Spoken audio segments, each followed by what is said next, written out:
finding some good psychics and setting up a secret organization. He did.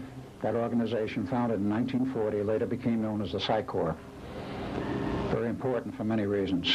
It has been, until recently, the backbone and mainstay of some very high-level spying operations and intelligence on which many agencies have depended. Now, that organization in its infancy in 1940 was set up by hired psychics who could prove they had their stuff and together and knew what they were doing and could prove it. And they were given new identities and put in a secret warehouse in Arlington, Virginia, at least initially, and went about their tasks. Whether or not they ever found any missing key people, I don't know. But that organization expanded. It was set up to be a permanent organization, and of course Harry Bennett had to look for a man to head it up and organize it, train the people, and set up a total program. They found such a man late 1940. He was hired in 1941, and he set up the training programs.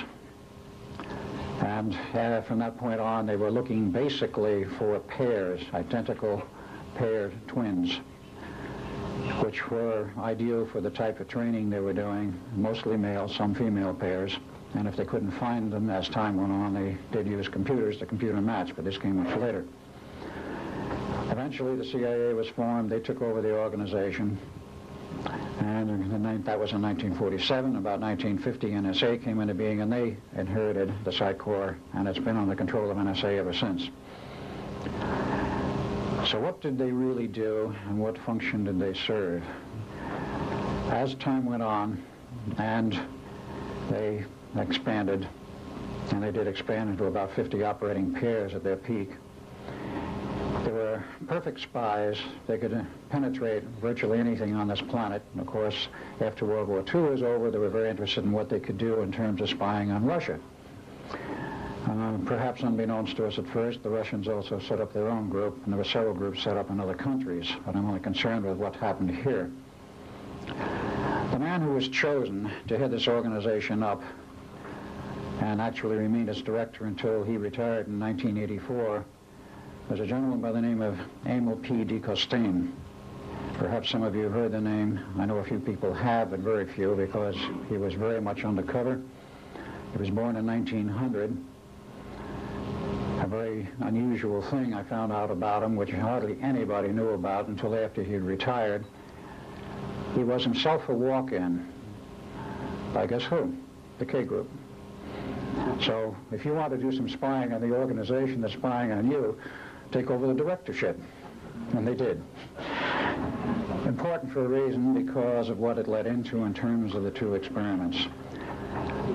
The Philadelphia experiment, as I previously stated, locked up with the Phoenix Project, and it could only lock up on a very critical date. And that critical date was the 12th of August, 1943, and the 12th of August, 1983. Theoretically, it could have locked up in 1963, but there was no ongoing experiment at that time, such as the Phoenix Project, which was required. Dr. John Van Neumann was, of course, the second and final director of the Philadelphia experiment. He was also the first director of the Phoenix Project when it came online after the war, and it went through several phases. But the important phase of the Phoenix Project was from 1975 through 1983, when they developed the capability of time travel and the time tunnels, as Dr. Carl Sagan liked to call them, the wormholes in space. Wormholes in space and time. They had the capability and was fully functional. Someone had to know, in order to get these two experiments on either end to lock up, that there were critical dates in which it would work, and the rest of the years in between it would not work. And someone had to communicate this information to both ends. And this is the thrust of my discussion, and what happened, and why this whole thing locked up, and what some of the mechanics of, and technology of time is all about. I have a few slides I will add and put in here a little bit later, but I want to get into some more of this material first. The director of the Psi Corps himself was obviously a psychic. And he went on through the period of time, and because he was a member, in essence, of the K group, and most of your aliens have the capability of time travel, they knew what was going on at both ends. I've stated in the other prior lecture, and I'll have to state it again, the real purpose of the two projects, quite aside from the patent scientific advancement which was desired by our scientists here in the United States and on Earth, was the purpose of locking these two projects up for a very specific reason. The very specific reason was to provide a rift in space-time 40 years wide and hold it there long enough to let some very large spaceships through from another time frame dimension. Now, in 1947 onward, the K group was pretty much lost.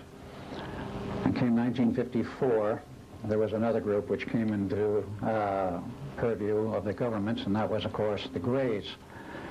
There was a series of UFO crashes in New Mexico in 1947, 48, and 49. I won't go into them in detail. But because of that, the government sent a call out through the vast array of radio telescopes in New Mexico, a call for help into outer space. We have an alien here. We don't know what to do with him. He's ill. How do you take care of him, et cetera, et cetera? Is there anybody out there that knows who he is and what you do with him? The government got an answer. It took a while, but they got an answer.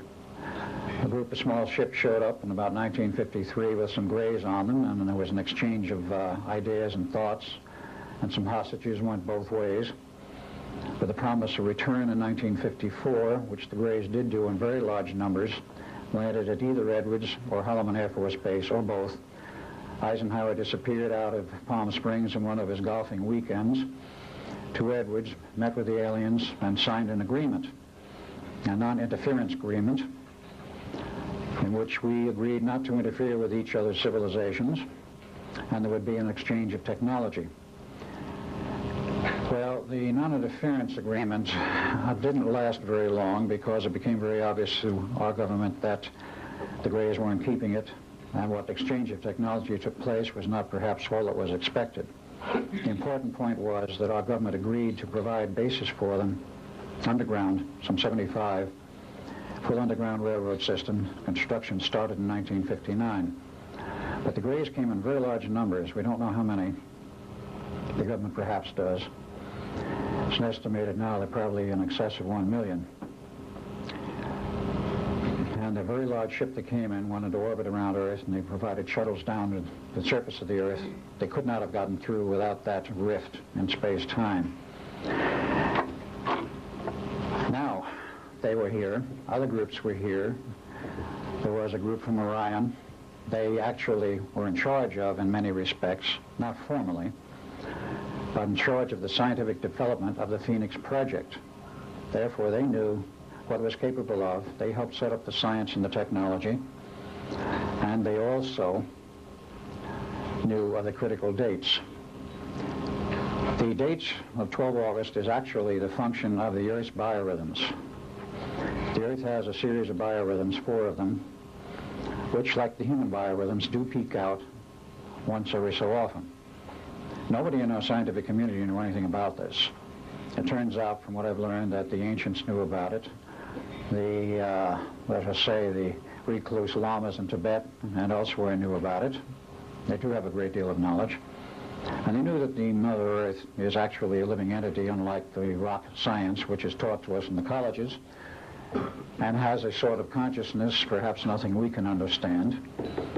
But nonetheless, as a living entity, has its own biorhythms.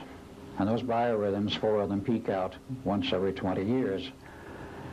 A window approximately a day wide, usually falls on the 12th of August, plus or minus a day, because our Gregorian calendar is not all that accurate. It misses 0.24 days per year, and once every century you have to add a year to correct the calendar.